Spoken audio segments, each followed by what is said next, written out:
사람들은 시간을 잘 관리하면 그것이 인생의 성공이라고 말합니다. 그래서 우리는 어릴 때부터 시간 관리의 과제를 수행하면서 살아왔습니다. 시간을 어떻게 관리하느냐가 아주 중요한 숙제였습니다. 그래서 방학이 되면 가장 먼저 했던 일이 방학 중 일과 계획표를 짜는 일이었습니다. 제 어릴 때는 밥그릇을 뒤집어서 큰 원을 그리고 그것을 24시간으로 구분하여 기상으로부터 시작되는 하루 일과의 계획을 짜는 것이었습니다. 그런데 이 일은 학창시절뿐만 아니었습니다. 성인이 되고 직장에 들어갔어도 스케줄 짜는 일이 아주 중요한 일입니다. 그런데 이렇게 잘 짜여진 스케줄대로 생활한다고 모두가 균형 잡힌 하루하루를 보낸 것은 아닙니다.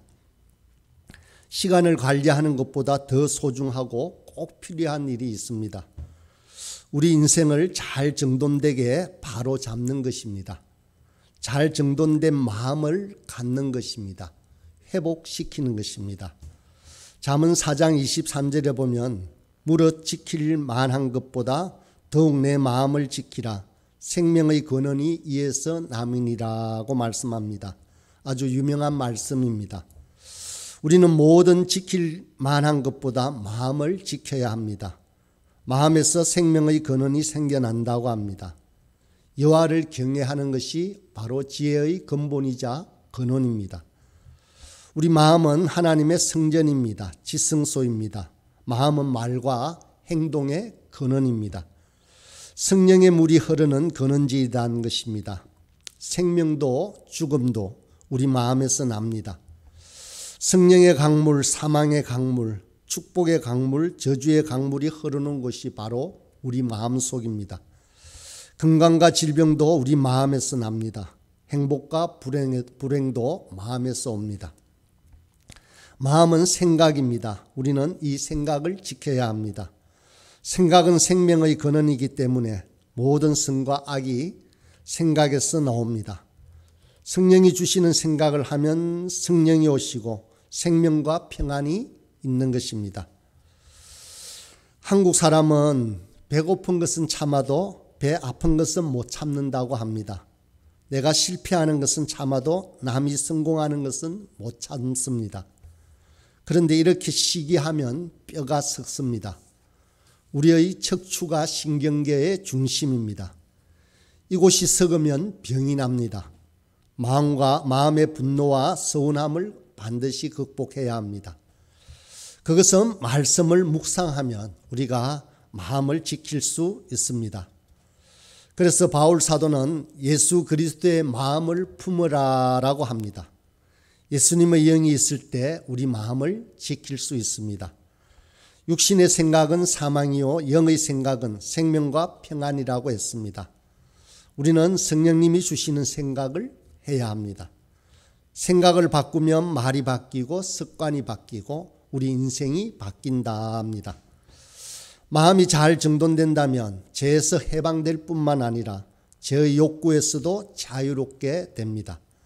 마음이 정말 잘 정돈되어 있으면 사람들을 사랑하게 되고 속이거나 교모히 조종하거나 시기하고 싶은 마음이 없어집니다. 우리는 속 사람부터 변화되어야 합니다. 하지만 이런 변화에도 계획이 필요합니다. 그저 우연히 되는 일은 없습니다. 저와 여러분은 예수님의 제자의 삶을 살아가려고 합니다. 제자는 스승의 발자취를 따라갑니다. 예수님의 제자로 사는 우리들에게 계획이란 어찌 보면 달리 없습니다. 단지 주님을 따라다니며 사는 방법을 배우는 것뿐입니다. 그렇다면 우리가 제자의 삶을 살고 있다는 것을 어떻게 알 수 있을까요? 그것은 스승이신 예수님을 항상 바라보고 있다면 그것이 바로 제자의 삶입니다. 더욱 가까이서 주님과 함께 동행하는 삶을 살아간다면 그것이 바로 제자의 삶입니다. 하나님과 더 친밀하게 교제할 수 있는 삶을 살기 위해 우리 일상의 삶을 면밀히 검토하고 점검해야 합니다. 우리가 언제 어떻게 기도할 것인가? 예수님의 형상을 이루기 위해서 우리는 어떻게 할 것인가? 우리 일상 가운데 어떻게 하나님의 임재를 맛볼 것인가 등등입니다. 결론적으로 이 모든 것은 우리가 하나님을 실제로 믿으며 항상 주님을 바라보고 의지하는 것입니다. 골로새서의 오늘 본문 말씀을 보면 무슨 일을 하든지 예수님의 이름으로 한다고 합니다. 17절 말씀을 다시 읽겠습니다. 또 무엇을 하든지 말에나 일에나 다 주 예수의 이름으로 하고 그를 힘입어 하나님 아버지께 감사하라. 어떤 일을 예수님의 이름으로 한다 하는 것이 무슨 뜻일까요? 일반적으로 성경에서 어떤 사람의 이름은 그 사람의 인격과 관계되어 있습니다. 그래서 예수님의 이름으로 한다는 것은 예수님의 인격 안에서 한다는 의미일 것입니다. 예수님께서 우리의 입장에 처했을 때 하실 행동을 그대로 한다는 의미입니다. 예수님의 이름으로 하는 일은 어떤 특정한 일에 한해서 정해져 있는 것이 아닙니다. 모든 일입니다. 그래서 무엇을 하든지라며 포괄적인 의미를 사용하고 있습니다. 하루 일과를 계획함에 있어 예수님의 이름으로, 예수님의 인격으로, 예수님의 마음으로 하지 않아도 되는 그런 영역은 결코 없습니다. 무슨 일을 하든지 말에나 일에나 모두라고 했습니다. 우리가 아침에 일어나는 것도 예수님의 이름으로 깨어나야 합니다. 그렇다면 어떻게 일어나야 예수님의 이름으로 잠에서 깨어나는 것이 될까요? 한번 생각해 보십시다. 예수님께서는 어떤 생각을 하시면서 일어나실까요? 여러분은 아침에 일어나는 것이 좋은가요? 아니면 일어나기가 싫은가요? 항상 똑같지는 않을 것입니다. 혹 오늘 있을 일들을 걱정하며 어제 일들을 후회하면서 일어나고 있지는 않습니까? 저는 침대에서 일어나면 가장 먼저 잠시라도 묵상하고자 합니다. 아니면 누워서라도 잠이 깨면 그렇게 묵상하려고 합니다. 오늘 하루가 하나님의 날임을 고백합니다. 그리고 하나님께서 오늘도 끝까지 저와 동행하시도록 하나님을 초청합니다. 저에게 이것이 아침에 예수님의 이름으로 잠에서 깨는 방법입니다. 우리가 24시간 예수님 바라보기를 하면서 적어도 아침에 걱정하는 일이 많이 줄어들었을 것입니다. 이것은 저만 꼭 그런 것이 아닐 것입니다. 예수님을 바라본다는 것은 이런 것들입니다. 예수님의 이름으로 산다는 것이 바로 이런 것입니다. 또 예수님의 이름으로 운전한다는 뜻은 무엇일까요? 그냥 묵상을 해보았습니다. 바로 우리 뒷차에 예수님께서 운전하시는 것이라면 우리는 어떻게 운전하시겠습니까? 이런 사소한 삶의 문제를 들고 예수님의 이름으로 행동하라고 제안하면 그냥 웃고 지나갈 수도 있습니다. 그러나 예수님의 이름으로 모든 것을 한다는 말은 소위 영적인 명령만의 문제가 아니라고 했습니다. 보통 우리가 살아가는 일상의 삶에도 분명하게 적용이 되어야 하는 것입니다.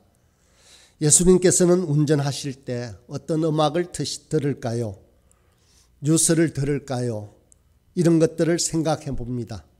항상 같은 정답이라고는 할 수 없습니다만은 그렇게 묵상하는 것이 필요합니다. 예수님의 이름으로 집안일을 한다는 것은 무슨 뜻일까요? 예수님이 우리라면 어떻게 세탁을 하고 어떻게 집안 청소를 하고 어떻게 설거지를 할까요? 물론 이런 것에 대한 답은 항상 똑같아야 하는 것은 결코 아닐 것입니다. 똑같은 모습의 정답이 정해져 있는 것 또한 아닐 것입니다. 또 예수님의 이름으로 일한다는 것은 무슨 뜻일까요? 우리는 직업을 통해 많은 인간관계를 가지게 됩니다. 그들을 단지 고객이나 단골로만 보는 것이 아니라 우리의 이웃으로 보는 것이 바로 예수님의 이름으로 일한다는 의미입니다. 우연히 만나는 사람이라도 그들을 위해 짧게 기도해 주고 또 그들에게 가족이 있는지 좋아하는 것은 무엇인지 등 그들의 삶에 진정한 관심을 보일 수도 있습니다. 우리가 화요일, 목요일에 전도하러 나가서 만나 얘기를 나누고 관심을 갖는 사람들도 마찬가지입니다. 이런 사람을 예수님의 이름으로 만나는 것입니다. 그들의 말을 들어주고 그들의 애환이나 기쁨이 무엇인지를 나누는 것입니다. 또 예수님의 이름으로 돈을 쓴다는 것은 무슨 의미일까요? 마트나 백화점에 갔을 때 어떻게 하는 것이 예수님의 이름으로 쇼핑을 하는 것일까요?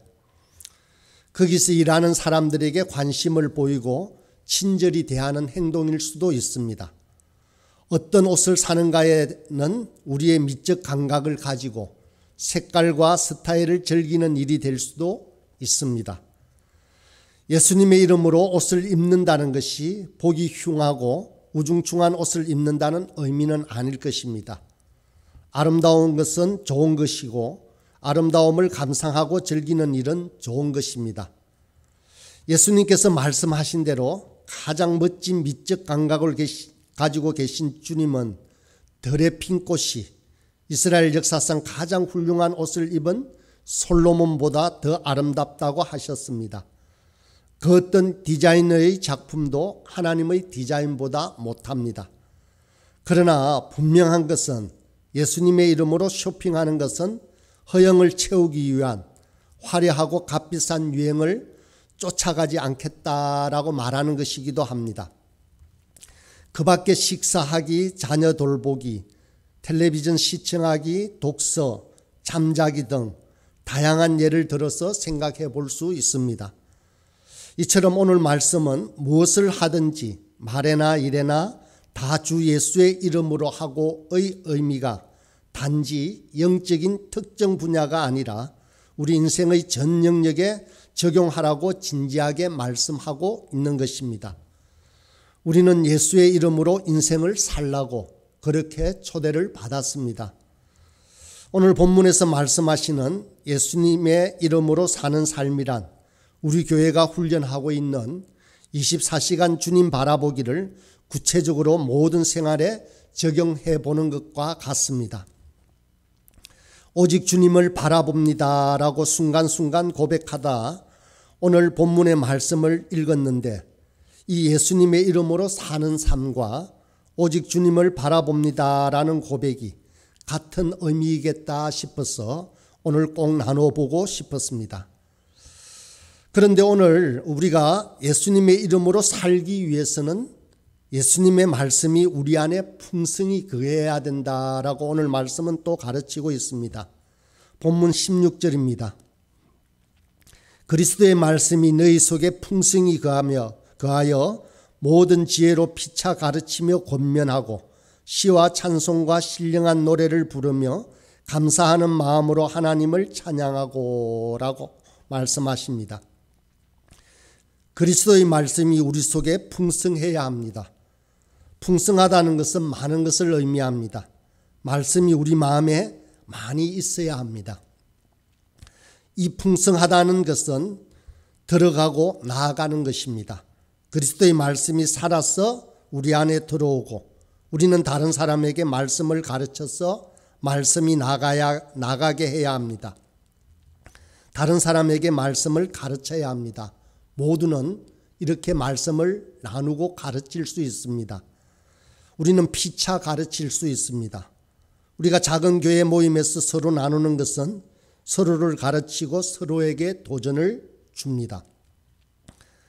하나님의 말씀이 우리 속에 살아있게 하기 위해서는 성령님이 말씀을 사로잡게 해야 합니다. 또한 우리는 그 말씀을 잡고 기도해야 합니다. 삶 속에서 작은 것이라도 말씀을 순종할 때 말씀은 살아 움직입니다. 깊은 데로 가서 그물을 잡으라는 말씀에 순종했을 때 베드로는 말씀이 그 삶 속에 풍성해졌습니다. 말씀이 풍성할 때 우리 마음에는 두 가지가 생겨납니다. 첫째는 그리스도의 평강이 우리 마음을 주장하게 됩니다. 하나님은 우리에게 평강을 주시기 위해서 우리를 부르셨습니다. 우리가 세상을 사는 데는 불안과 두려움이 많이 있습니다. 그러나 우리는 말씀이 풍성하면 그리스도 안에서 마음의 평강을 누릴 수가 있습니다. 또 둘째는 말씀이 풍성할 때 우리는 감사하게 됩니다. 골로새서에는 감사하라는 말이 많이 반복이 됩니다. 오늘 본문에서도 9절마다 감사하라는 말이 나옵니다.